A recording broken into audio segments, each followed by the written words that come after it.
Quoi surveiller en cette période d'avant-marché boursier du lundi 4 août 2025? Et là, ben, on a eu quand même une séance boursière vendredi assez volatile et ça avait fini dans le rouge. Et là, ce matin, on est dans le vert. Est-ce que ça va tenir?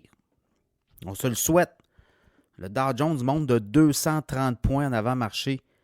Le S&P 500, 38 points dans le vert. Le Nasdaq, 188 points. Le pétrole dégringole.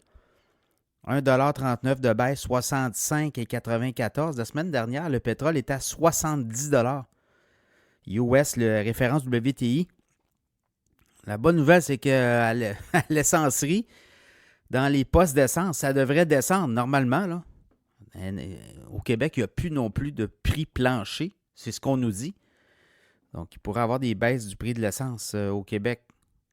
Pour le reste, je regarde le Bitcoin monte un petit peu, 264 de hausse, 114 481. Ça a été une dure semaine. Le Bitcoin était à 118 000. Puis même, la semaine dernière, c'est ça. Si je regarde même, on est allé chercher les 123 000. Ça se consolide. Ça ne me surprendrait pas qu'on voit éventuellement le Bitcoin repartir vers le haut, là, mais il va y avoir peut-être un petit passage à vide de quelques semaines. Là aussi, je regarde l'or. L'or, 3361, c'est bien flat. Alors, l'or, c'est parce que là, ce qu'on comprend du côté de l'or, puis là, les marchés anticipent peut-être une baisse de taux. On a eu les chiffres sur l'emploi là, vendredi aux États-Unis, des chiffres qui ont été révisés, d'ailleurs taponnés. Là, on ne sait pas trop qu'est-ce qui arrive.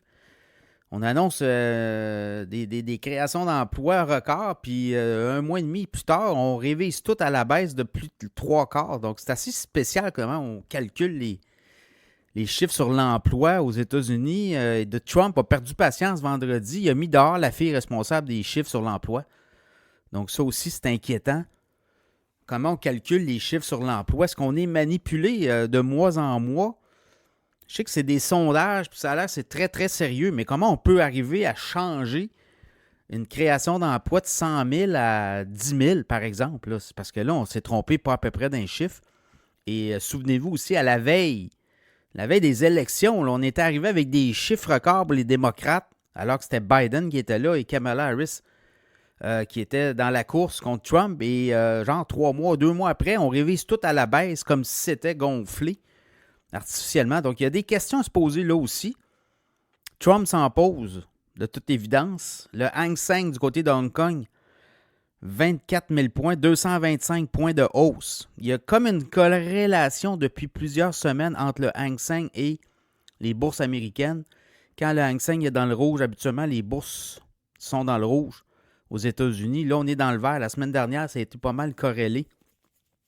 Alors, on va voir si ça corrèle, si ça percole aujourd'hui. Stock 600 en Europe, là, je regarde 3 points de hausse, 539,60.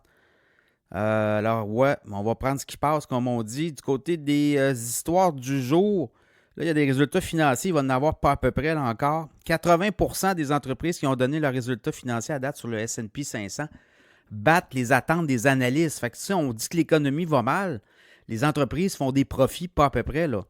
En moyenne, on bat les attentes des analystes à 80%, 8 sur 10. Donc, si l'économie américaine allait mal, les entreprises ne feraient pas d'argent. Là. Il y a ça aussi. Et ça, la bourse, c'est un indicateur assez bien huilé sur comment l'économie va.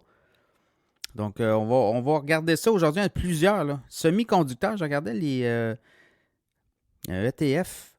Semi-conducteurs baisse de... en avant-marché, baisse de 1,92. ON, c'est une espèce de fonds sur les semi-conducteurs. Est-ce que c'est porteur pour la journée? On va le voir. Tyson Food, des très bons résultats. Le titre monte de 2,12 en avant-marché, 54,75. Ensuite de ça, je regarde Wayfair, détaillant en ligne. Va bien. Le titre monte de 6,3 en avant-marché, quasiment 10% de hausse, 71,97. On a battu les attentes des analystes, pas à peu près. Donc, ça rassure les investisseurs. Berkshire Hathaway baisse un petit peu moins de profit. C'est sûr que Buffett a annoncé qu'il s'en allait, là, mais quand même, on regarde un peu la stratégie. On a acheté beaucoup de bons du Trésor, là, des obligations gouvernementales. On a parqué je pense que en tout cas, c'est beaucoup d'argent qui est parqué en attendant que tout ça se calme avec l'arrivée de Trump. Est-ce que c'était le bon play? On attend des grosses transactions du côté de Berkshire Hathaway aussi. Pour le reste, c'est un peu ça. Là, je regarde. Ouais, le pétrole drop aussi parce que l'OPEC Plus a décidé de pomper davantage de pétrole. C'est autour de 600 000 barils de plus par jour qu'on va mettre sur le marché. Donc, est-ce qu'on veut inonder le marché? Ça fait l'affaire de Trump, ça aussi, là, qu'un pétrole soit pas trop cher. Ça veut dire que l'essence aux États-Unis n'est pas chère. Il y a ça aussi. Et voyez-vous, l'once d'or, Citigroup voit l'once d'or d'ici un an, 3500. On est à 3355 à peu près, 3362. On pourrait faire du surplace. C'est sûr que s'il y a une baisse du taux directeur, la Fed, en fait, la Fed, il prend une pause au mois d'août. Hein, ça va. La prochaine rencontre de la Fed, c'est le 17 septembre. Ça peut être loin là, pour les marchés boursiers. Fait que peut-être d'ici là, on va avoir toutes sortes d'affaires. Mais c'est sûr que s'il y a des baisses de taux, l'or, ça peut être un petit peu plus risqué. Tesla monte de 7,50 $ en avant-marché, mais là, c'est parce qu'Elon Musk s'est fait donner. Lui, il n'est pas payé, Musk. Hein, il est payé en stock option. Puis là, on vient de lui redonner une tranche de stock option. Il y a une entente.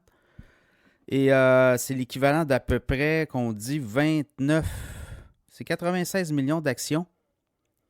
Ça vaut 23, 24, 25, 26, 25, on dit 29 milliards la valeur des actions. Donc la fortune d'Elon Musk va continuer de monter.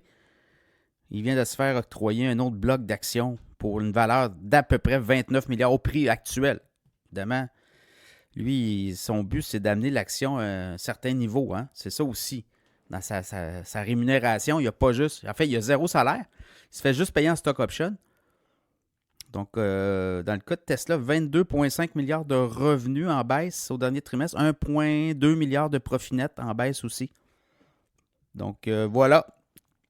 On va se souhaiter une très belle journée à la bourse, mais pourrait être dans le vert. On va le voir. Si on tient la route de quoi? Du rebond technique aussi.